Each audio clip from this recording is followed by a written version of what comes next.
नमस्कार आणि स्वागत आहे तुमचं प्रदीप रावसाहेब या आपल्या युट्यूब चॅनलवर, जिथं गणिताला आपण एकदम सोपं करून टाकतो. आपण सर्वजण मिळून टीईटी परीक्षेचा अभ्यास करत आहोत आणि टीईटी परीक्षेचा अभ्यास म्हटलं की मागील वर्षांच्या प्रश्नपत्रिकांचा अभ्यास करणं ही अत्यंत गरजेची गोष्ट आहे, कारण त्यामुळे आपल्याला प्रश्नपत्रिकेचा पॅटर्न लक्षात येत असतो. यापूर्वी आपण टीईटी पेपर 2 चे 2023-2024 चे पेपर पाहिलेले आहेत. आजच्या व्हिडिओमध्ये आपण टीईटी 2025 मध्ये झालेल्या पेपर 2 मधील गणिताचे प्रश्न पाहणार आहोत. आणि 23, 24, 25 ची जर तुलना केली तर 25 चे जे प्रश्न आहेत हे वेगळे होते, हटके प्रश्न होते. त्यामुळे आजचा व्हिडिओ हा अत्यंत महत्त्वपूर्ण असणार आहे, कारण आजच्या व्हिडिओमध्ये आपण प्रश्न क्रमांक 91 ते 120 पर्यंतचे प्रश्न पाहणार आहोत, की जे गणिताचे 30 प्रश्न असतात. तेही अत्यंत सोप्या पद्धतीने कमीत कमी वेळेमध्ये हे प्रश्न तुम्हाला अभ्यासता येणार आहेत. त्यामुळे व्हिडिओ शेवटपर्यंत पहा. चॅनलवर जर नवीन असाल तर चॅनलला सबस्क्राईब करा, व्हिडिओ आवडला तर लाईक करा, म्हणजे यापुढील व्हिडिओज देखील आपल्यापर्यंत पोहोचत राहतील आणि टीईटीचा अभ्यास करणं आपल्याला सोपं होईल. त्याचबरोबर गणिताच्या देखील जनरल व्हिडिओज आपल्यापर्यंत नक्की पोहोचत राहतील. चला तर मग सुरू करूया टीईटी पेपर 2 2025 मधील गणिताचे प्रश्न. सुरुवातीला आहे प्रश्न क्रमांक 91. x + y = 7 चा आलेख कोणत्या चरणातून जाणार नाही विचारलंय. x + y = 7 चा आलेख कोणत्या चरणातून जाणार नाही जाणार हे आपण x आणि y च्या व्हॅल्यूवरून ठरवतो. त्यासाठी आपल्याला माहित आहे 4 चरण, आणि या 4 चरणांमध्ये x आणि y च्या येणाऱ्या व्हॅल्यूज इथे दोन्ही पॉझिटिव्ह येतात, इथे निगेटिव्ह आणि पॉझिटिव्ह व्हॅल्यू असते, इथे दोन्ही व्हॅल्यूज निगेटिव्ह येतात आणि इथे पॉझिटिव्ह आणि निगेटिव्ह व्हॅल्यू असते. तर पहा x + y = 7. जर x आणि y च्या व्हॅल्यू दोन्ही पॉझिटिव्ह आल्या तरी 7 येऊ शकतो. एक पॉझिटिव्ह निगेटिव्ह असेल, निगेटिव्ह पॉझिटिव्ह असेल तरी सुद्धा 7 येऊ शकतो. पण दोन्ही व्हॅल्यूज जर निगेटिव्ह आल्या तर त्यांची बेरीज मात्र पॉझिटिव्ह येऊ शकत नाही. म्हणजेच तिसऱ्या चरणामधून हा आलेख जाऊ शकत नाही. म्हणजे त्याचं उत्तर आहे पर्याय क्रमांक 3. तृतीय चरणातून हा आलेख जाणार नाही. चला पाहूया पुढील प्रश्न. पुढे आहे प्रश्न क्रमांक 92. एका वृत्तचिती आकाराच्या पाण्याच्या टाकीची त्रिज्या 2.8 मीटर, r आहे 2.8 मीटर आणि उंची 3.5 मीटर आहे, हाईट आहे 3.5 मीटर. एका व्यक्तीला रोज सरासरी 70 लिटर पाणी लागते, तर पूर्ण भरलेल्या टाकीतील पाणी रोज किती व्यक्तींना पुरेल हे विचारले. वृत्तचितीचं घनफळ म्हणजेच पाणी काढावं लागेल. हे मीटर मध्ये आहे, त्याचे सेंटीमीटर करूया. हे होतील 280 सेंटीमीटर, याचे होतील 350 सेंटीमीटर. वृत्तचितीचं घनफळ काढण्याचं सूत्र माहिती आहे आपल्याला, πr²h पायची व्हॅल्यू सांगितली 22/7. r² म्हणजेच हे 280 गुणिले 280 आणि इंटू h म्हणजे तो होणार आहे 350. आता हे घनफळ काढल्यानंतर आपल्याला जे मिळणार आहे ते घन सेंटीमीटर मध्ये मिळणार आहे पाणी. तर घन सेंटीमीटरचे आपल्याला लिटर करावे लागतील. लिटर करण्यासाठी आपल्याला याला 1000 ने भागावं लागेल, कारण 1 लिटर बरोबर 1000 घन सेंटीमीटर असतात. पुढचा प्रश्न आहे की एका व्यक्तीला रोज सरासरी 70 लिटर पाणी लागते, तर हे सगळं पाणी या किती व्यक्तींना पुरेल. म्हणजेच इथे याला आपल्याला परत 70 ने पण भागावं लागणार आहे. सगळे कॅल्क्युलेशन्स मी एकाच ठिकाणी घेतले आणि पहा इथं 1 2 3 0 1 2 3 0 गेले. त्यानंतर इथे भाग देऊया. 7 1 7 7 चौक 28. त्यानंतर इथे 7 10 70 आणि इथे परत 7 चौक 28 होणार आहे. इथे 5 दुने 10 आणि 5 7 35, बे 1 बे आणि बे दुने 4. आणि हे सगळे कॅल्क्युलेशन्स आता खाली काही राहिले नाही, वर राहिलेले 22 गुणिले 4 गुणिले 2 गुणिले 7. हा जर गुणाकार केला तर तो येतो 1232. म्हणजेच 1232 व्यक्तींना हे पाणी सगळं पुरणार आहे, जो की आहे पर्याय क्रमांक 4. हे त्याचं उत्तर असणार आहे. कॅल्क्युलेशन्सवर आधारित असे प्रश्न आहेत. चला पाहूया पुढील प्रश्न. पुढे आहे प्रश्न क्रमांक 93. 100 संख्यांची सरासरी 40 आहे, जर त्यापैकी एक संख्या 30 आहे, 30 ऐवजी 70 ही संख्या घेतली व इतर संख्या तशाच ठेवल्या तर नवीन सरासरी किती हे आपल्याला विचारले. एकूण संख्या आहेत 100 आणि या 100 संख्यांची सरासरी जी आहे ती 40 आहे. त्यापैकी एक संख्या होती 30, पण त्या 30 ऐवजी घेतली 70. म्हणजे कितीने जास्त घेतले? 40 ने जास्त घेतले. आता हे जास्तीचे घेतलेले 40 यांचं काय होणार? तर हे जास्तीचे घेतलेले 40 या 100 जणांमध्ये वाटून जाणार आहे. प्रत्येकाला समान भाग जाणार आहे या 40 मधला सरासरी काढत असताना. मग 40 जर 100 जणांना वाटले तर प्रत्येकाला किती मिळतील? 410 म्हणजे 0.4 प्रत्येकाला जास्त मिळणार आहेत. प्रत्येकात 0.4 वाढले म्हणजे सरासरीमध्ये सुद्धा 0.4 ची वाढ होणार आहे आणि नवीन सरासरी जी आहे ती काय असणार आहे? 40.4 एवढी होणार आहे, जो की आहे पर्याय क्रमांक 4. हे त्याचं योग्य उत्तर असणार आहे. चला पाहूया पुढील प्रश्न. पुढे आहे प्रश्न क्रमांक 94. एका व्यक्तीने 2000 रुपये दशांश 5 रुपये या दराने 2 वर्षांकरता बँकेत गुंतवले तर त्याला मिळणारे चक्रवाढ व्याज किती हे आपल्याला विचारले. चक्रवाढ व्याज काढायचे. चक्रवाढ व्याजाचं सूत्र माहिती आहे आपल्याला, P into bracket 1 plus R. R किती आपला दर आहे 5 चा अपॉन 100 रेस टू n म्हणजे नंबर ऑफ इयर्स ते आहेत 2 वर्ष. त्याला जर सिम्प्लिफाय केलं तर हे 2000 गुणिले 100 एके 100 आणि 5 होतील 105/100चा वर्ग करायचा आहे, म्हणजे तो 105/100 गुणिले 105/100 असा तो होणार आहे. तर या 100 मधले हे 2 झिरोज, हे 2 झिरोज गेले, हा एक झिरो आणि हा एक झिरो गेला. इथे भाग देऊया. बे एके बे आणि बे पंचे 10, 5 ने याला भागलं तर 5 दुने 10, 5 एके 5 आणि 21 गुणिले 105 जर केले आपण तर ते उत्तर येतं 2205. 2205 ही काय आलेली आहे, हे अमाऊंट आहे, ही रास आलेली आहे. त्यापैकी मुद्दल 2000 होती, त्यातून 2000 वजा जर केले तर मिळणारी जी व्याज आहे ते व्याज असणारे 205 रुपये एवढं चक्रवाढ व्याज मिळणार आहे. साधा सोपा फॉर्म्युल्यावर आधारित प्रश्न होता. चला जाऊया पुढील प्रश्नाकडे. पुढे आहे प्रश्न क्रमांक 95. 1270 रुपये किमतीच्या साडीवर 12% सूट दिल्यास साडीची विक्री किंमत किती? साधा सोपा प्रश्न आहे हा. जर आपण नेहमीच्या पद्धतीने सोडवला तर याचे 12% काढा, ते याच्यातून वजा करा. एवढं करण्यापेक्षा आपण याचं त्रैराशिक मांडू शकतो. 12% सूट म्हणजे 100 ची साडी 88 रुपयाला विकली जाणार आहे, तर 1270 ची साडी किती रुपयांना विकली जाईल? त्या पद्धतीने त्रैराशिक मांडलं तर एकाच स्टेप मध्ये आपलं उत्तर येतं. इथे आपण तिरकस गुणाकार करतो, म्हणजेच x गुणिले 100, हे 100 x ला गुणिले तिकडे जाऊन नंतर भागिले होणार आहेत. 88 गुणिले 1270 भागिले 100 येणार आहेत. हे 0 0 गेले. आपल्याला बहुतेक पर्याय दशांश चिन्हात दिसत आहेत, त्यामुळे या 10ला आपण असंच ठेवूया. 88 गुणिले जर 127 केले तर ते येतात 11176 छेद 10 आणि छेद 10 म्हणजेच 1117.6 हे असणार आहे त्याचं उत्तर, जो की आहे पर्याय क्रमांक 4. हे त्याचं योग्य उत्तर असणार आहे. चला पाहूया पुढील प्रश्न. पुढे आहे प्रश्न क्रमांक 96. खालील आकृतीमध्ये एका समलंब चौकोनाच्या आकाराचे खेळाचे मैदान दाखविले आहे, त्या मैदानाचे क्षेत्रफळ काढा. हा एक समलंब चौकोन आहे, म्हणजे या बाजूला ही बाजू समांतर आहे आणि आपल्याला माहिती आहे समलंब चौकोनाचं क्षेत्रफळ बरोबर काय असतं, 1/2 गुणिले समांतर बाजूंची बेरीज गुणिले उंची. हीच आकृती अशी फिरवली तर ही काय आहे, उंची आहे, म्हणजेच 1/2 गुणिले समांतर बाजूंची बेरीज म्हणजेच 75 अधिक 60.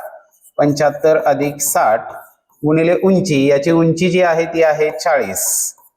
आणि मग हे सोडवल्यानंतर मिळेल आपल्याला 1/2 गुणिले 75 आणि 60 होतात 135 गुणिले 40. बे एके बे बे 20/40. 135 जुने होतात 270 आणि त्यावर एक 0 मीटर आहेत, म्हणजे चौरस मीटर. 2700 चौरस मीटर हे असणार आहे त्याचं उत्तर, जो की आहे पर्याय क्रमांक 4. हे त्याचं योग्य उत्तर असणार आहे. चला पाहूया पुढील प्रश्न. पुढे आहे प्रश्न क्रमांक 97. 11/3, 3/5, 7/9, 5/7, 9/11 यांना चढत्या क्रमाने लिहिल्यास मधली संख्या कोणती? अपूर्णांक लिहून घेऊया. 11/3, 3/5, 7/9, 5/7 आणि 9/11. ह्या ज्या प्रश्नपत्रिका आहेत टीईटीच्या या MSc पुणेच्या वेबसाईटवर पण नाही आहेत, आपल्याला खासगी काही वेबसाईट्सवरच या प्रश्नपत्रिका मिळतात. मला जशी मिळाली, शोध घेऊन जशी मिळाली ती मी स्कॅन केलेली आहे. पण जरी इथे काही प्रश्न स्पष्ट दिसत नसले तरी मी ते तुम्हाला स्पष्ट करून सांगणार आहे. या अपूर्णांकांचा चढता क्रम ठरवण्यासाठी साधा सोपा मार्ग यांना दशांश अपूर्णांकात कन्वर्ट करणे. पॉईंटच्या भानगडीत पडायला नको म्हणून मी प्रत्येकाच्या अंशाला 2 शून्य देतो. 2 शून्य दिले म्हणजेच काय, प्रत्येक अपूर्णांकाला मी 100 न गुणलेला आहे. आणि इथे भाग देऊया. आता इथे होतील 3 त्रिक 9 राहिले 2, 3 सक 18 राहिले 2, 3 सक 18. इथे होणार आहेत 5 सक 30, 5 शून्य 0. इथे होणार आहेत 9 7 63 राहिले 7, 9 7 63. इथे होणार आहेत 7 7 49 राहिला 1, 7 1 7. इथे होणार आहेत 11 8 88 राहिले 2 आणि 11 1 11. आता इथे आपल्याला यावर संख्या मिळाल्या, यावरून तुलना करणं सोपं जाणार आहे. आपल्याला लावायचा आहे चढता क्रम. चढता क्रम 5 जणांचा लावल्यावर मधला अपूर्णांक तिसरा असणार आहे. यातला सगळ्यात लहान दिसतो तो म्हणजे हा पहिला, त्यानंतर दिसतोय तो म्हणजे हा 71 हा दुसरा, आणि तिसऱ्या नंबरला येणार आहे तो म्हणजे हा 77. 77 वाला अपूर्णांक कोणता आहे, 7/9 आहे. म्हणजेच याचं उत्तर जे आहे ते असणार आहे पर्याय क्रमांक 1, 7/9. चला पाहूया पुढील प्रश्न. पुढे आहे प्रश्न क्रमांक 98. 3 क्रमागत नैसर्गिक संख्या अशा आहेत की लहान संख्येच्या 5 पट ही मोठ्या संख्येच्या चौपटीपेक्षा 19 ने जास्त आहे, तर त्या 3 संख्यांची सरासरी काढा.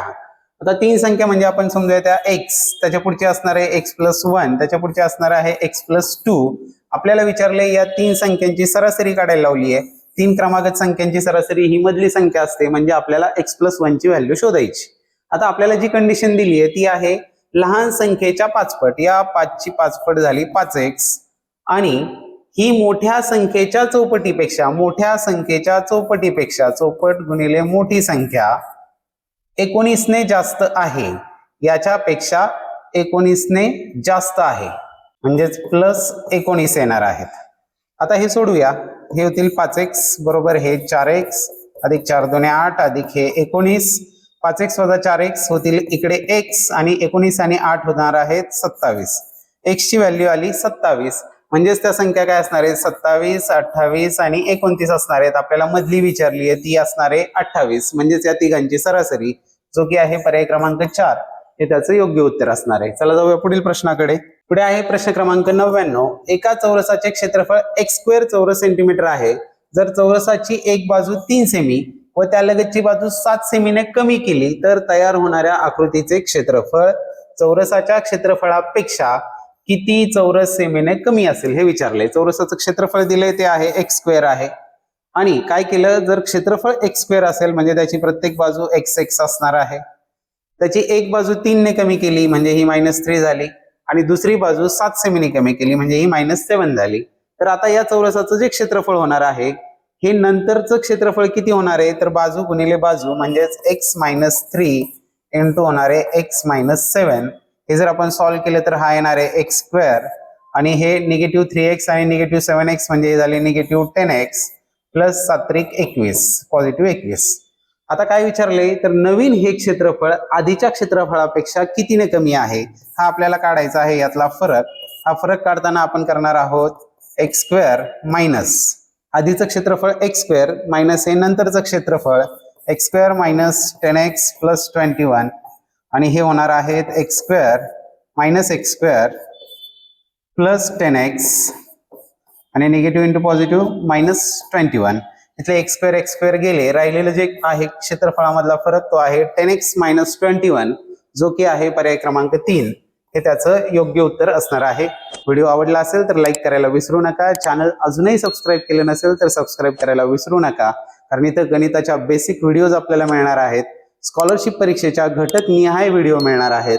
चला जाऊया पुढील प्रश्नाकडे. पुढे आहे प्रश्न क्रमांक 100. 6/5 चा क्यूब आहे, स्क्वेअर रूट ऑफ 5041 अपॉन 10 चा क्यूब प्लस 0.7 चा क्यूब दिलेला आहे. तर पहा हे आधी 6 चा क्यूब आणि 5 चा क्यूब करावा लागेल. 6 चा घन झाला 216, 5 चा घन झाला 125 मायनस 5041 कुणाचा वर्ग आहे 70 चा वर्ग होतो 4900 म्हणजे 71 चा आहे छेद 10 चा घन होणार आहे 1000 प्लस 0.7 चा क्यूब म्हणजेच तो होणार आहे 7 चा घन होतो 343 0.343 होणार आहे. आता हे सोडवत असताना हे दशांश अपूर्णांकामध्ये आहे त्यांना तसंच ठेवूया आणि या दोघांमध्येच आपण ज्या क्रिया करायच्या त्या करूया. तर या 125 चा छेद 1000 करणं सोपं आहे. याला जर आपण 125 8 1000 होतात, या दोघांनाही जर आपण 8 ने गुणलं तर हे दोघं समच्छेद होणार आहेत. मग 216 गुणिले 8 जर केले तर ते येतात 1728 आणि 125 8 झाले 1000 मायनस हे 71 छेद 1000 प्लस हे 0.343 करायचेच आहेत आपल्याला. आता यांचं जर आपण वजाबाकी करून घेतली किंवा यांचं दशांश अपूर्णांकात रूपांतर केलं तर हे होणार आहेत 1.728 मायनस हे होणार आहे 0.071 प्लस करायचे आहेत आपल्याला 0.343. आता हे सोडवत असताना आधी आपल्याला ही वजाबाकी करावी लागेल. 1.728 मधून 0.071 जर सबट्रॅक्ट केले तर आपल्याला मिळतात 1.657 प्लस करायचे आहेत आपल्याला 0.343 आणि ही ऍडिशन जर केली तर ती येते 2.000 म्हणजे त्याचा आन्सर असणार आहे 2 जो की आहे पर्याय क्रमांक 4 हे त्याचं योग्य उत्तर असणार आहे. चला जाऊया पुढील प्रश्नाकडे. पुढे आहे प्रश्न क्रमांक 101. त्रिकोणाची रचना करण्यासाठी दिलेल्या माहितीवरून कोणकोणते त्रिकोण काढता येतील आणि हे काढण्यासाठी आपल्याला दिलेली आहे त्रिकोणाच्या तिन्ही बाजूंची लांबी. त्यासाठी आपल्याला वापरायची आहे त्रिकोणाची ती प्रॉपर्टी की त्रिकोणाच्या कोणत्याही दोन बाजूंच्या लांबीची बेरीज ही तिसरीपेक्षा नेहमी जास्त असते. मग हे चेक करायचं यामध्ये. इथं पहा 4 आणि 2 6 यापेक्षा जास्त आहेतच, 4 आणि 1 5 यापेक्षा जास्त आहेत, पण 2.1 आणि 1.9 होतील 4 4 इक्वल होतील म्हणजे हा त्रिकोण काढता येणार नाही. इथे पहा 5 आणि 3 8 होतात त्यापेक्षा जास्त आहेत, 3 आणि 2 5. आता इथे पहा पॉइंट मध्ये 32 आणि 24 म्हणजेच 5.6 होतील हे, आणि हा 5.7 आहे. तर हा सुद्धा त्रिकोण काढता येणं शक्य नाही. पुढे आहे 1.1 आणि 0.7, यांची बेरीज 1.8 होईल, यापेक्षा जास्त आहे. इथे 7 आणि 5 12 म्हणजे 1.2 होईल, ही पण याच्यापेक्षा जास्त आहे. आणि झालं, तिन्ही पण झाल्या, म्हणजे हा सुद्धा त्रिकोण काढता येईल आपल्याला, हा काढता येणार आहे, कारण दोघांची बेरीज ही तिसरीपेक्षा जास्त येते. आणि चौथा जो आहे यामध्ये पहा 3.6 आणि 4.8, 4 आणि 3 7 यापेक्षा जास्त येणार आहेत. त्यानंतर इथे 6 आणि 4 10 यापेक्षा जास्त येणार आहेत. आणि या दोघांची 6 आणि 3 9 ही पण याच्यापेक्षा 4.8 पेक्षा जास्त येणार आहे. तोही त्रिकोण काढता येणार आहे. म्हणजे सी आणि डी असे आपल्याला दोनच त्रिकोण काढता येणार आहे, जो आहे पर्याय क्रमांक 2, सी व डी फक्त. चला जाऊया पुढील प्रश्नाकडे. पुढे आहे प्रश्न क्रमांक 102 आणि इथे एक गुणाकार दिलेला आहे आणि त्याची व्हॅल्यू आपल्याला विचारलेली आहे. दिसत नसेल क्लिअर तर मी ते आधी लिहून घेतो. √7 - √2 मल्टिप्लाइड बाय आहे √9 + 2√14. तर पहा इथे √7 - √2 दिसतोय, म्हणजे इथे कुठेतरी √7 + √2 व्हायला पाहिजे. कसा होईल त्या ठिकाणी तो, त्याला जरा मॉडिफाय करून लिहूया. 9 + 2√14, 9 + 2√14. आता हे √14 जे आहेत यांनाच मी √14 ला लिहू शकतो √7 × √2, काही फरक नाही पडत त्याने. आणि ह्या 9 ला मी लिहू शकतो 9 = काय 7 + 2 लिहिलं. आता मी याला लिहित असताना या पद्धतीने लिहिणार आहे. तर या 9 ला 7 + 2 लिहायचं आहे मला, तर हा 7 हा घेतला इथे 7. त्यानंतर प्लस त्या 2√14 लाच मी काय लिहिणार आहे 2 × √14 लाच लिहिणार आहे √7 × √2 प्लस हे 9 मधले 7 + 2 9 होतात, हे 2 पहा या 9 लाच लिहिलंय मी 7 + 2, आणि या 2√14 मधला 2 आहे असा लिहिला, आणि या √14 लाच मी √7 × √2 लिहिला. आता इथं हा 7 आणि 2 जे आहेत यांना जर मी असं लिहिलं तर √7 चा स्क्वेअर प्लस 2 × √7 × √2 प्लस हा √2 चा स्क्वेअर. पहा आता काय झालं, हा झाला a² + 2ab + b², म्हणजेच हा आहे √7 + √2 ब्रॅकेटचा स्क्वेअर. तीच व्हॅल्यू इथे आणून स्क्वेअर रूट मध्ये टाकूया, म्हणजे हे होणार आहे √7 - √2 आणि स्क्वेअर रूट ऑफ √7 + √2 ब्रॅकेटचा स्क्वेअर. आता स्क्वेअर रूट मध्ये स्क्वेअर म्हणजेच तो काय होणार आहे √7 - √2 × √7 + √2. हे झाले. आता a + b × a - b म्हणजेच a² - b², म्हणजेच √7 चा स्क्वेअर झाला 7 आणि √2 चा स्क्वेअर झाला 2. 7 - 2 येतात 5. त्याचं उत्तर असणार आहे 5, जे की आहे पर्याय क्रमांक 1, हे त्याचं योग्य उत्तर असणार आहे. जर तुम्हाला असं मॉडिफाय करता आलं तर कमी वेळेमध्ये हा प्रश्न सुटेल. तसं जमलं नाही तर याला = x माना, x, आणि मग दोन्ही साईडचा स्क्वेअर करा. स्क्वेअर केल्यानंतर याचं जे स्क्वेअर रूट आहे ते उडून जाईल. मग यांचा गुणाकार करा, त्याला सिम्प्लिफाय करत जा, आणि शेवटी जाऊन पुन्हा स्क्वेअर रूट घ्या. तुम्हाला तसंही केल्यावर उत्तर हेच मिळणार आहे. फक्त ती जरा लेंदी प्रोसेस होईल. इथं मात्र तुम्ही ट्रिक वापरून डायरेक्ट सोडवू शकता. चला पाहूया पुढील प्रश्न. व्हिडिओ आवडला असेल तर लाईक नक्की करा. चॅनल सबस्क्राईब केलं नसेल तर चॅनलला सबस्क्राईब करा, कारण यासारखे ट्रिकी भरपूर सारे प्रश्न मी तुमच्यापर्यंत घेऊन येणार आहे. चला पाहूया पुढे. पुढे आहे प्रश्न क्रमांक 103. एका त्रिकोणी म्हणजे त्रिकोण एबीसी शेताच्या बाजूंच्या लांबी अनुक्रमे 60, 61 आणि 11 मीटर आहे. 11, 60, 61 म्हणजे हा काटकोन त्रिकोण आहे. जर ए वरून बाजू बीसी वर मध्यगा एटी काढली तर त्रिकोण एटीबी चे क्षेत्रफळ किती हे आपल्याला विचारलंय. यासाठी आपल्याला एक काटकोन त्रिकोण काढावा लागेल, आणि या काटकोन त्रिकोणामध्ये पहा बाजू ए बी 60 सांगितली आहे, बीसी 61 सांगितलेली आहे. बीसी जो आहे तो त्याचा कर्ण असणार आहे, हा बीसी जो आहे तो 61 आहे. त्यानंतर बाजू ए बी जी आहे ती 60 सांगितलेली आहे, आणि एसी 11 सांगितलेली आहे. पहा 11, 60, 61 हा झाला काटकोन त्रिकोण, कारण पायथागोरसचे त्रिकोण. त्यामध्ये ए वरून बाजू बीसी वर मध्यगा एटी काढली. एटी ही या ठिकाणी काढलेली आहे मध्यगा एटी. हा मिड पॉइंट आहे, म्हणजे या दोन्ही बाजू काय झाल्या समान झाल्या. त्यानंतर आपल्याला विचारलेलं आहे त्रिकोण एटीबी चं क्षेत्रफळ किती. तर त्रिकोण एटीबी चं क्षेत्रफळ विचारले. ही मध्यगा आहे. हा जर शिरोलंब असता तर आपल्याला काढायला सोपं झालं असतं, पण आताही सोपंच आहे, कारण मध्यगेमुळे काय होतात तर त्या त्रिकोणाचे समान 2 क्षेत्रफळ असणाऱ्या त्रिकोणांमध्ये विभाजन होत असते. म्हणजेच या पूर्ण त्रिकोणाचं क्षेत्रफळ जे आहे ते असणार आहे 1/2 गुणिले पाया गुणिले उंची, म्हणजे 1/2 गुणिले 60 गुणिले 11 गुणिले 60 गुणिले 11, म्हणजे याचं त्रिकोण येणार आहे 2 3 6 2 0 0 11 3 33 330 मीटर स्क्वेअर. हे आलं पूर्ण त्रिकोणाचं क्षेत्रफळ. पैकी आपल्याला ATB चं क्षेत्रफळ विचारलंय. ही मध्यगा आहे म्हणजे पूर्ण त्रिकोणाच्या निम्म क्षेत्रफळ असणार आहे, म्हणजेच एरिया ऑफ ट्रायंगल ATB जो आहे तो काय असणार आहे 330च्या निम्मा असणार आहे. 330 भागिले 2 म्हणजे 165 मीटर स्क्वेअर, जो की आहे पर्याय क्रमांक 4 165 चौरस मीटर. काही काही सोडवायला गेला तर पहिलाच पर्याय 330 चौरस मीटर दिलेला आहे आणि विचारताना म्हणून प्रश्न शेवटपर्यंत काळजीपूर्वक वाचायचा आहे.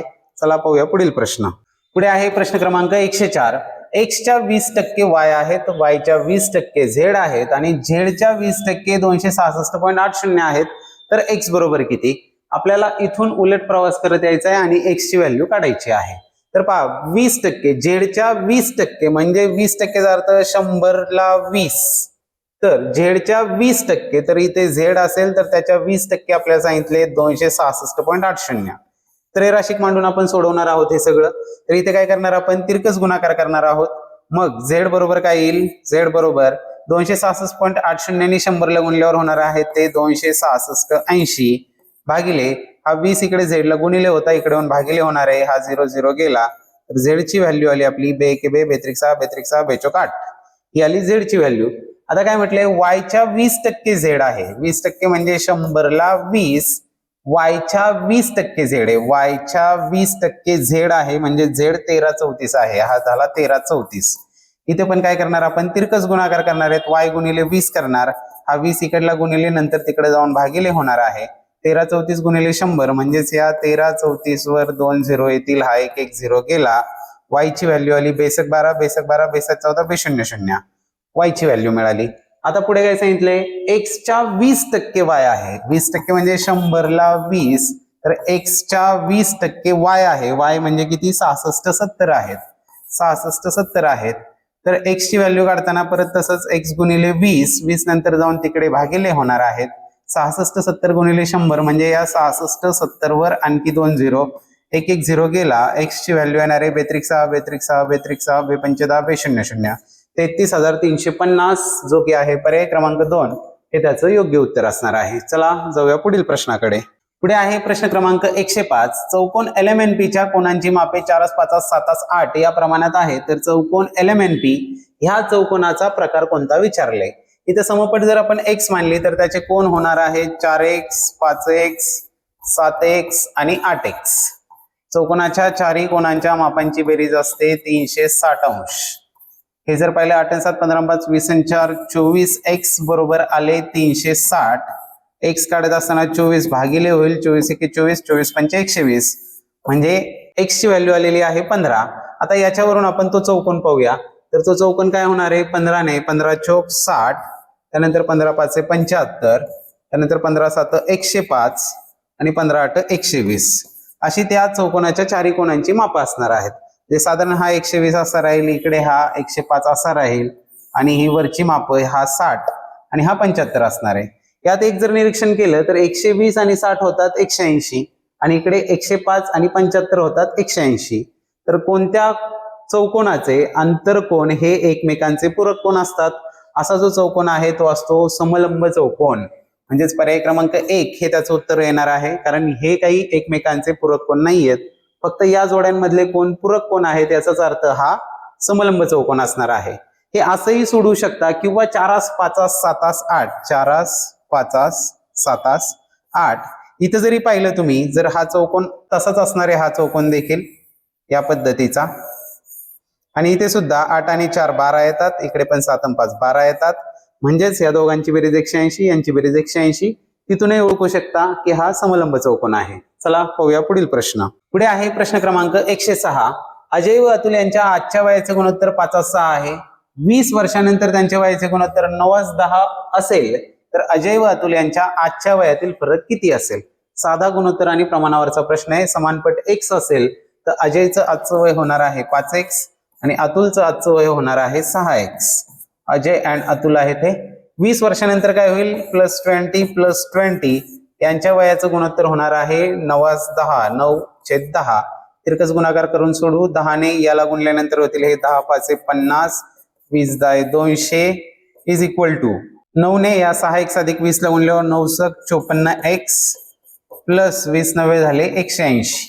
आता इथे पहा, हे 50x तिकडे जाऊन वजा 180 इकडे येऊन वजा 200 वजा 180 झाले 20 आणि 54 वजा 50 झाले 4x, म्हणजेच x आला 4×5 = 20, x ची व्हॅल्यू आली 5.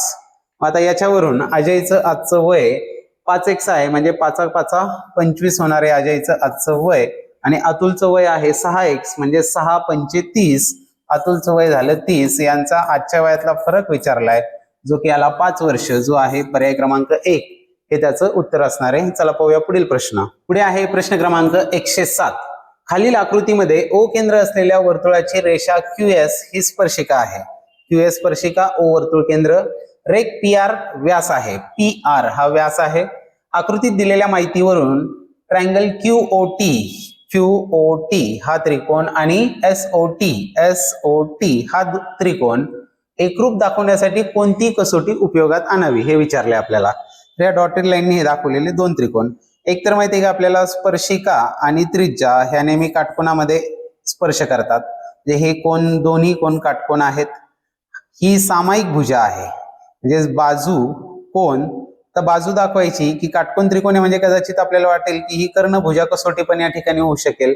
पण कर्णभुजा कसोटी दाखवण्यासाठी OQ आणि OS ला एकरूप दाखवणं थोडंसं जिकिरीचं आहे आपल्याला. त्यापेक्षा इथे एक आणखी लॉजिक पहा.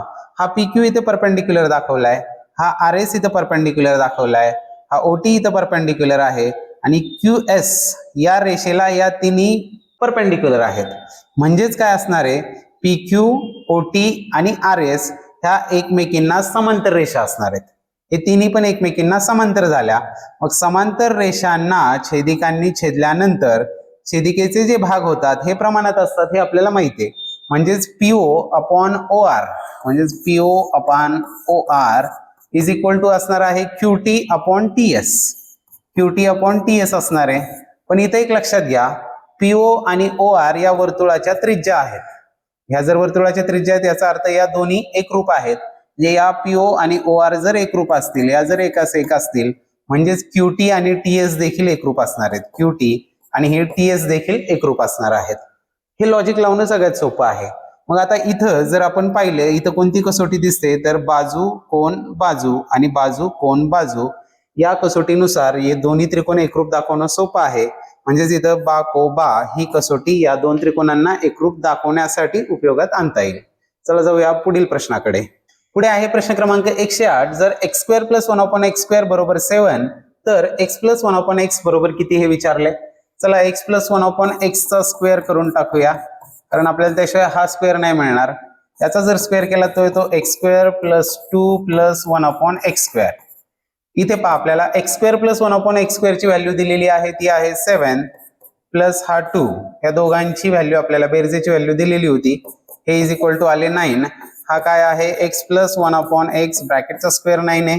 म्हणजे स्क्वेअर रूट जर आपण घेतलं तर x + 1/x याचं स्क्वेअर रूट असणार आहे 3, जो की आहे पर्याय क्रमांक 3 हे त्याचं योग्य उत्तर असणार आहे. अगदी साधा सोपा सरळ प्रश्न होता. व्हिडिओ आवडला असेल नक्की लाईक करा, चॅनलला सबस्क्राईब करा. जाऊया पुढील प्रश्नाकडे. पुढे आहे प्रश्न क्रमांक 109. पुढील पैकी कोणत्या त्रिकोणात शिरोलंब संपादबिंदू हा त्रिकोणाच्या बाह्य भागात असतो. आणि जर पर्याय पाहिले, समभुज, काटकोन, विशालकोन, लघुकोन त्रिकोण, तर आपल्याला माहिती आहे की जो विशालकोन त्रिकोण असतो, शिरोलंब संपात म्हणजेच बाजूंचा लंब दुभाजक जो आहे, जर तिन्ही बाजूंचे लंब दुभाजक काढले तर यांचा या विशालकोन त्रिकोणामध्ये यांचा शिरोलंब संपात बिंदू जो आहे तो त्या त्रिकोणाच्या बाह्य भागात जातो. यामुळे याचं उत्तर असणार आहे पर्याय क्रमांक 3 विशालकोन त्रिकोण. चला जाऊ पुढील प्रश्नाकडे. पुढे आहे प्रश्न क्रमांक 110. 3.1/5 3.1/5 अधिक 13.1/9 वजा 6. इथे पहा 3/15 आहे, म्हणजेच 3 की 3 3 15 म्हणजे 6.1/5 होणार आहे. हा इज इक्वल टू काय विचारले आपल्याला, तर इथं आहे 13.1/9. हे 3.1/5 आणि हे 6.1/5. 6 मधून 3 गेले, राहिले 3 आणि 1/5 जे ते जाणारच आहेत. जे 13.1/9 मधून आपल्याला आता 3 वजा करायचे. 13तून 3 गेल्यावर राहतात 10.1/9 हे असणारे त्याचं उत्तर, जो आहे पर्याय क्रमांक 1 हे त्याचं योग्य उत्तर असणार आहे. जरा ट्रिकने सोडवत गेलं, साधारण अंदाज घेतला तर अशी उदाहरणं देखील आपल्याला पटकन सोडवता येतात. चला पाहू पुढील प्रश्न. पुढे आहे प्रश्न क्रमांक 111. 120चा 188 वा घात 120चा 188 वा घात भागिले 7 केल्यावर या भागाकाराची बाकी किती विचारले. पहा बरं कसं सोडवणार हे. थोडंसं लॉजिक लावावं लागेल यामध्ये. या 120ला जर 7ने भागलं, समजा पहिलाच घात असता तर काय झालं असतं, 17 × 7 = 119 आणि बाकी 1 राहिली असती. म्हणजेच 119 अधिक 1 चा 188 वा घात भागिले 7 करायचंय आपल्याला. आता इथे a + b bracket raise to n असं जर असेल तर त्याचं एक्सपान्शन करताना काय होतं, तर पहिली जी टर्म असणार आहे त्यातली ती काय असणार आहे, ती म्हणजे a चा nth घात असणार आहे. म्हणजे 119चा 188 वा घात येईल. इथं b कुठेही नसेल. दुसऱ्या टर्म पासून इथे काहीतरी सहगुणक येईल समथिंग, आणि 119चा 187 वा घात येईल आणि याला गुणिले 1 चा पहिला घात असणार आहे. म्हणजे इथं 1 ची एंट्री होणार आहे. आणि असं करत प्लस करत करत करत सोडवत गेल्यावर जी शेवटची टर्म असेल तिथे a नसणार आहे, त्यामध्ये तिथे b⁻n असणार आहे. म्हणजेच 1 चा 188 वा घात असणार आहे आणि याला भागिले 7 आहेत. आता पहा, इथून या पहिल्या टर्म पासून तर लास्ट सेकंड टर्म पर्यंत 119 येणारच आहेत. म्हणजे त्या प्रत्येकाला या 7ने भाग जाणार आहे. राहिला प्रश्न तो फक्त बी टर्म जी आहे, म्हणजेच जी बाकी आहे, बाकीचा जो घातांक आहे तेवढ्या याला भाग जातो का, तर 1 चा 188 वा घात 1 चा 188 वा घात बरोबर किती येणार आहे, 1च येणार आहे. आणि ह्या 1 ला 7ने भाग जातो का, नाही जात. म्हणजे ही शेवटची बाकी असणार आहे. म्हणजे त्याचं उत्तर असणार आहे पर्याय क्रमांक 1 की त्या भागाकाराची बाकी 1 ही एवढीच असणार आहे. थोडक्यात काय आहे, एखाद्या संख्येला जर एखाद्या संख्येने भाग जात असेल तर त्या संख्येच्या घातालाही भाग जातो. मग सुरुवातीची जी बाकी आहे त्या बाकीचा घात करून पाहायचा की त्या बाकीचा घात केल्यानंतर त्याला दिलेल्या संख्येने भाग जातो का हे तपासायचं आणि त्याला भागल्यावर बाकी किती शिल्लक राहील हे चेक करायचं आहे. त्याचं उत्तर आलेलं आहे पर्याय क्रमांक 1. चला पाहूया पुढील प्रश्न. पुढे आहे प्रश्न क्रमांक 112. 2.3 चा क्यूब प्लस 1.7 चा क्यूब अपॉन 2.89 प्लस 5.29 मायनस 3.91. थोडं जर याचं ऑब्झर्वेशन केलं तर एक गोष्ट लक्षात येते, 17चा वर्ग होतो 289 जो इथे 2.89 दिसतोय, 23चा वर्ग असतो 529 तो इथे दिसतोय. म्हणजेच हा a cube plus b cube आहे. a क्यूब प्लस b क्यूबचेच फॅक्टर्स होतात a प्लस b म्हणजे 2.3 प्लस 1.7 इंटू a स्क्वेअर म्हणजेच 2.3 चा स्क्वेअर प्लस नाही मायनस असतो इथे मायनस ab म्हणजेच 2.3 इंटू 1.7 2.3 इंटू 1.7 प्लस b चा स्क्वेअर म्हणजेच 1.7 चा स्क्वेअर. आता अपॉन मध्ये काय होणार आहे पहा, 2.89 म्हणजेच तो आहे 1.7 चा स्क्वेअर प्लस 5.29 म्हणजेच तो आहे 2.3 चा स्क्वेअर, 23चा वर्ग 529 मायनस 3.91 तर मायनस 3.91 म्हणजेच काय आहे, ते आहे 2.3 इंटू 1.7. आता इथं जर आपण ऑब्झर्व केलं तर हा ब्रॅकेट आणि हा ब्रॅकेट हे दोन्ही इक्वल आहेत. म्हणजेच या ब्रॅकेटला हा ब्रॅकेट कट होणार आहे. राहिलं काय, 2.3 प्लस 1.7 म्हणजेच 23 आणि 7 30 आणि 10 झाले 40, 4.0 हे त्याचा आन्सर असणार आहे, जे की आहे पर्याय क्रमांक 3. 4 हे त्याचं योग्य उत्तर असणार आहे. जी विस्तार सूत्र आहेत त्यांचा वापर करून ही उदाहरणं देखील आपल्याला सहज सुटणार आहेत. चला पाहूयात पुढील प्रश्न. पुढे आहे प्रश्न क्रमांक 113. खालील आकृतीमध्ये बिंदू ए बी सी हे अनुक्रमे P Q Q R P R चे मध्यबिंदू तसेच बिंदू एल एम एन हे अनुक्रमे बाजू AC A B B C चे मध्यबिंदू आहेत.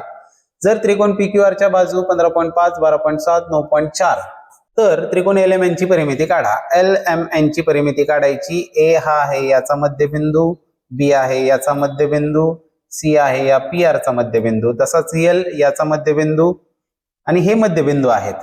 तर मूळ त्रिकोणाच्या बाजू आपल्याला दिलेल्या आहेत, म्हणजेच पी क्यू आर च्या बाजू दिल्यात, पी क्यू आर च्या बाजू दिल्यात, पहिली तर PQR ची परिमिती काढून घेऊ. PQR ची परिमिती होणार 15.5 अधिक 12.7 अधिक 9.4, 15 12 27 9 36 7 5 12 4 16 37.6 37.6 सेंटीमीटर ही झाली त्रिकोण PQR ची परिमिती. आता एक गोष्ट लक्षात घ्या, त्रिकोणाच्या मध्यबिंदू म्हणजे बाजूंच्या मध्यबिंदूंना जोडून जो त्रिकोण तयार होतो त्याची परिमिती ही मूळ त्रिकोणाच्या निम्मी असते. आता PQR ची आहे 37.6, हे 37.6 याच्या निम्मे याच्या हाफ कोण येणार आहे? ABC ची परिमिती येणार आहे. ही आली ABC ची परिमिती. एवढं सोडवल्यानंतर आणि याच्या ABCच्या निम्मी परिमिती असणार आहे LMN ची, म्हणजे याचा परत हाफ करावा लागेल LMN ची परिमिती काढताना. म्हणजेच या 37.6 ला बेदुने 4 ने भागावं लागेल आपल्याला. 4 ने भागले तर 4 9 36 राहिला 1 आणि 4 चौक 16 9.4 सेंटीमीटर, जो की आहे पर्याय क्रमांक 4, हे त्याचं योग्य उत्तर असणार आहे. त्यामध्ये एवढीच गोष्ट माहिती पाहिजे आपल्याला की त्रिकोणाच्या बाजूंच्या मध्यबिंदूंना जोडून तयार होणाऱ्या त्रिकोणाची परिमिती ही मूळ त्रिकोणाच्या परिमितीच्या निम्मी असते. चला पाहूया पुढील प्रश्न. पुढे आहे प्रश्न क्रमांक 114. x+1 ने x⁵57 ला भागल्यास येणारी बाकी किती असं विचारलेलं आहे. पाताक्षणी अवघड वाटेल पण काही अवघड नाही. हा शेष सिद्धांत वापरून सोडवायचा प्रश्न आहे. शेष सिद्धांतानुसार काय आहे की जर f(x) ला आपण भागलं कशाने? x+a भागलं तर त्याची जी येणारी बाकी आहे ती काय असते? f(-a) असते. मग इथे आपला f(x) काय आहे? f(x) आपला आहे x⁵57 + 57. याला आपण भागतोय कशाने? x+1 ने भागतोय. x+1 ने म्हणजेच x+a ने भागतोय. म्हणजेच आपली a ची व्हॅल्यू इथे आहे 1. a ची व्हॅल्यू 1 आहे तर -a ची व्हॅल्यू काय असणार आहे? -1 असणार आहे. आता याची जी बाकी आहे ही बाकी काय असते? तर याची बाकी असते f(-a) असते. म्हणजेच इथे f(-1) असणार आहे. म्हणजेच इथे टाकायचे आपल्याला -1 raised to 57 + 57. -1 विषम घात आहे म्हणजे तो निगेटिव्हच येणार आहे. -1 + 57 आणि इथे होणार आहे 57 - 1 56. म्हणजेच याची बाकी जी आहे ती असणार आहे पर्याय क्रमांक 1 56 ही त्याची बाकी येणार आहे. 10वी पर्यंतचा सगळा सिलेबस अगदी क्लिअर असणं गरजेचं आहे जर आपल्याला हा TET पेपर 2 मॅथमॅटिक्सचा पेपर सोडवायचा असेल तर. चला जाऊया पुढील प्रश्नाकडे. पुढे आहे प्रश्न क्रमांक 115. खालील चौकोन PQRS हा समांतरभुज चौकोन आहे. किरण PA व किरण SA अनुक्रमे QPS आणि RSP चे कोण दुभाजक आहेत? तर कोण PAS विचारलंय आपल्याला. हा PAS काढायचा आहे. हे इथं कोण दुभाजक आहेत? तसं तर माहिती आहे आपल्याला की समांतर रेषांना जर एका छेदिकेने छेदलं आणि तयार झालेले जे आंतरकोन आहेत त्यांचे कोण दुभाजक काढले तर त्यांनी एकमेकांना छेदल्यानंतर होणारा कोन हा काटकोन असतो.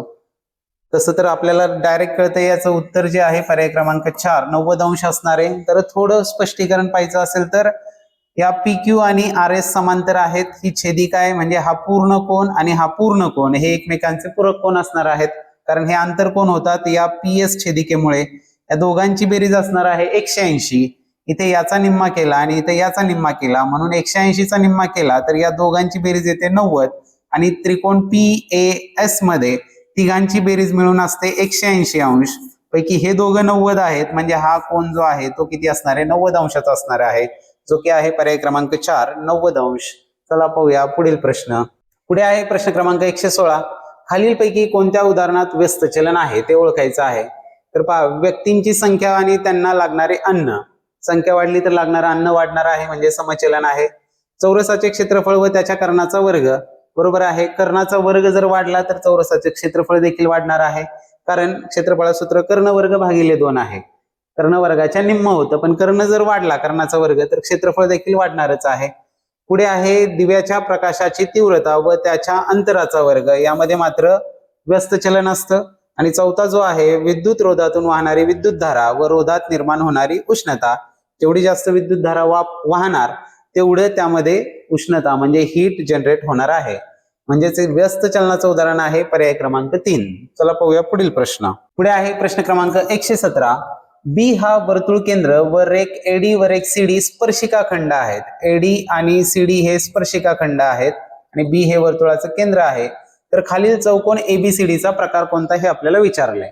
पर्यायावरून पाहूया.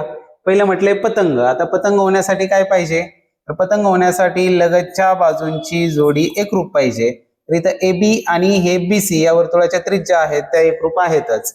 आणि एडी आणि डीसी हे दोन्ही काय आहेत, स्पर्शिका खंड आहेत आणि एकाच बिंदूतून निघालेल्या या स्पर्शिका आहेत. म्हणजे हे स्पर्शिका खंड देखील इथे एकरूप असणार आहेत. म्हणजे चौकोन एबीसीडी जो आहे हा पतंग होऊ शकतो. पुढे आहे चक्रीय चौकोन. चक्रीय चौकोन होण्यासाठी काय पाहिजे, समोरासमोरील कोन हे पूरक कोन असणं गरजेचं आहे. त्रिज्या आणि स्पर्शिका यात 90 अंशाचा कोन, इथे 90 अंशाचा कोन, हे 90 आणि 90 झाले 180, म्हणजे हे पूरक कोन आहेत. जर हे पूरक कोन आहेत तर हे दोन्ही देखील एकमेकांचे पूरक कोन असणारच आहेत. म्हणजे हा चक्रीय चौकोन देखील आहे. समभुज चौकोन, तर याच्या चारही बाजू एकरूप आहेत असं दाखवायला यामध्ये सिद्ध करायला काही नाही, म्हणजे समभुज चौकोन होऊ शकत नाही. समलंब चौकोन होण्यासाठी लगतच्या कोणांची कोणतीही जोडी इथं पूरक कोणांची जोडी होत नाही, म्हणजे हा समलंब चौकोन देखील होऊ शकत नाही. म्हणजे याचं उत्तर आहे पर्याय क्रमांक 2. ए आणि बी हे दोन्ही प्रकार या चौकोनाचे असू शकतात. चला जाऊया पुढील प्रश्नाकडे. पुढे आहे प्रश्न क्रमांक 118. x-3 हा x² - 2x-3 व x² - kx-6 चा मसावी आहे, तर की ची किंमत काढा असं आपल्याला विचारलेलं आहे. आता पहा, इथे विचार करावा लागेल आपल्याला. काय करावं लागेल की ची किंमत काढण्यासाठी, तर इथे थोडासा विचार केल्यावर आपल्या एक लक्षात येतंय की इथे देखील आपल्याला शेष सिद्धांतच वापरावा लागणार आहे. तो कसा वापरणार, तर ते पहा. शेष सिद्धांत काय आपल्याला माहित आहे की एफ ऑफ एक्स ला जर आपण x + a न भागलं तर येणारी जी बाकी आहे ती बाकी काय असते, एफ ऑफ -a असते. बरोबर.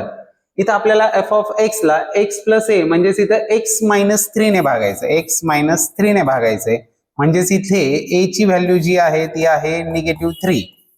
म्हणजेच -a ची व्हॅल्यू काय येणार आहे, -a ची व्हॅल्यू असणार आहे +3 असणार आहे.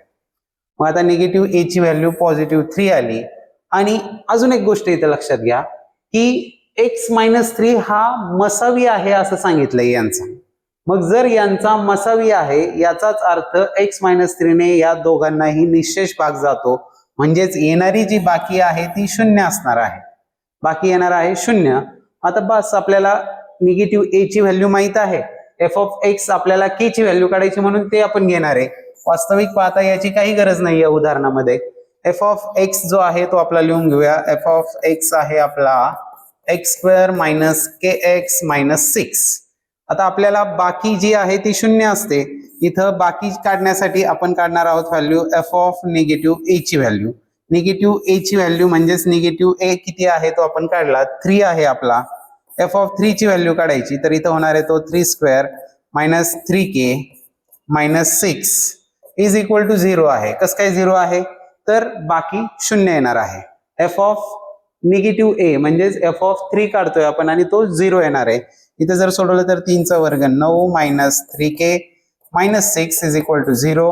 हे 3k तिकडे जाऊन प्लस होतील. 9 मधून 6 गेल्यावर राहिले 3 आणि हे 3k तिकडे जाऊन झाले +3k. याचाच अर्थ k ची व्हॅल्यू किती आली, k = आला 1. हे त्याचं उत्तर असणार आहे पर्याय क्रमांक 2. हे त्याचं योग्य उत्तर राहील. थोडंसं समजायला थोडंसं किचकट आहे, पण समजून घ्या. लक्षात आलं नसेल तर हा प्रश्न पुन्हा एकदा पहा, नक्की लक्षात येईल तुमच्या. चला जाऊया पुढील प्रश्नाकडे. पुढे आहे प्रश्न क्रमांक 119. एका वस्तूची खरेदी किंमत ही विक्री किमतीच्या 8/5 पट आहे, तर शेकडा तोटा किती हे आपल्याला विचारले. तर पहा, खरेदी किंमत जी सांगितली आहे, खरेदी बरोबर आहे 8/5 गुणिले विक्री. या 8/5 ला इकडे पाठवतो मी, तर काय होणार आहे, खरेदी गुणिले 5/8 बरोबर असणार आहे विक्री किंमत. चला आता आपल्याला काढायचं आहे शेकडा तोटा काढायचा आहे यामधून. तर यामध्ये आपण एक काय करूया, असं समजूया की खरेदी किंमत जी आहे ती होती 100 रुपये. तर विक्री किंमत किती होणार आहे, विक्री होणार आहे खरेदी गुणिले 5/8 होणार आहे. म्हणजे 100 गुणिले 5/8 होणार आहे. तर 8 × 8 = 8, 12.5 100 होतात. मग 12.5 गुणिले 5 म्हणजेच हे 625 म्हणजेच हे 62.5 ही झाली विक्री किंमत. तर पहा तोटा जो आहे तोटा असणार आहे आपला खरेदी वजा विक्री असणार आहे. खरेदी आहे आपली 100 आणि विक्री आपण काढली ती झाली 62.5. ते 62.5 आणि ही वजा बाकी केली तर 62, 63, 37.5% हा असणार आहे तोटा जो आहे पर्याय क्रमांक 3. डायरेक्ट टक्के कसा काढला कारण खरेदी किंमतच मी 100 मांडली होती आणि त्यांनी दिलेल्या रिलेशन वरून विक्री किंमत काढून घेतली. विक्री किंमत टोटल काढली आणि तोटा काढला. खरेदी किंमतच 100 असल्यामुळे शेकडा जो काही येणार आहे तोटा तो शेकडा तोटाचा असणार आहे जो आहे पर्याय क्रमांक 3 37.5%. अशा पद्धतीने आज आपण अगदी आता शेवटच्या प्रश्नापर्यंत आलेलो आहोत. शेकडेवारी नफा तोटा हे अगदी प्रॉपर समजून घेण्यासाठी आपल्या चॅनलवर 2 व्हिडिओ आहेत. अत्यंत सोप्या पद्धतीने शेकडेवारी आणि नफा तोटाची या स्वतंत्र व्हिडिओमधून ते समजावून सांगितलेले आहेत. कोणतंही सूत्र न वापरता सहज सोप्या पद्धतीने नफा तोटाची उदाहरणं कशी सोडवता येतील हे त्या ठिकाणी सांगितलेलं आहे. त्यामुळे त्या व्हिडिओज देखील नक्की पहा. चला जाऊयात आजच्या शेवटच्या प्रश्नाकडे. अजूनही चॅनलला सबस्क्राईब केले नसेल चॅनल सबस्क्राईब करा, आजच्या व्हिडिओला लाईक करा आणि आपल्या ज्या काही प्रतिक्रिया आहेत त्या देखील कमेंटमध्ये सांगायला विसरू नका. पाहूयात आजचा शेवटचा प्रश्न. शेवटी आहे प्रश्न क्रमांक 120. खालील चौकोनाची रचना करण्याकरता दिलेली माहिती अपूर्ण आहे. पुढीलपैकी कोणती माहिती दिली तर या चौकोनाची रचना करणे शक्य होईल. आणि इथे आपल्याला चौकोनाची रचना करण्यासाठी माहिती दिली आहे. इथं PQ बेस घ्यायला आपल्याला त्याची लेंथच माहित नाहीये. या QR ला जर बेस घेतला तर हा अँगल दिलाय पण हा अँगल माहित नाहीये. चला पाहूया पर्यायावरून शोधूया. पहिला आहे बाजू PQ ची लांबी. जर फक्त PQ ची लांबी दिली तर आपल्याला हा चौकोन काढता येईल का? PQ ची लांबी दिली तर PQ ला पाया पकडू, इथून 70 अंशांनी हा कोन काढू, पण हा कोन काढणं काही आपल्याला शक्य होणार नाही. आणि 3.2 सेंटीमीटर हाईटवर इथं 100 अंश हे पण काढता येणार नाही. जे फक्त PQ ची लांबी देऊन चालणार नाही. बाजू SR ची लांबी, SR ची लांबी फक्त दिली तरी सुद्धा त्यावरून आपण हा कोन काढून हे 3.2 सेंटीमीटर काढू शकू, पण इथे कोन कितीचा काढायचा हे मात्र आपल्याला माहित नाही. पुढे आहे तिसरा बाजू PR ची लांबी आणि अँगल PQR ची माप.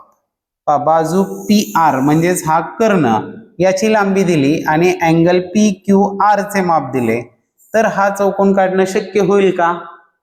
यस, होऊ शकतं. पहा कसं, तर या QR ला जर आपण पाया मानलं तर पाया मानल्यानंतर अँगल PQR जर आपल्याला दिलेला असेल तर इथे आपण काय करू शकतो, तो अँगल इथं उभा करू, इथं 100 डिग्रीचा अँगल काढू. त्यानंतर या PR कर्णाच्या लांबीवरून आपल्याला हा P बिंदू इथं फिक्स करता येईल आणि हा P बिंदू इथं फिक्स झाल्यानंतर आपण इथून 70 अंशाचा हा कोन काढू शकतो. हा 70 अंशाचा कोन काढल्यानंतर या 100 अंशाच्या आणि या 70 अंशाच्या कोणाला तो जिथे इंटरसेक्ट होईल तो आपला S बिंदू होईल आणि आपल्याला हा पूर्ण चौकोन काढणं शक्य होणार आहे. त्यामुळेच याचं उत्तर जे आहे ते असणार आहे पर्याय क्रमांक 3. बाजू PR ची लांबी आणि अँगल PQR चे माप दिले तर आपल्याला हा चौकोन काढणं शक्य होणार आहे. अशा पद्धतीने आज आपण TET 2025 मध्ये झालेल्या पेपर 2 मधील मॅथमॅटिक्सचे 91 ते 120 प्रश्न पाहिलेले आहेत.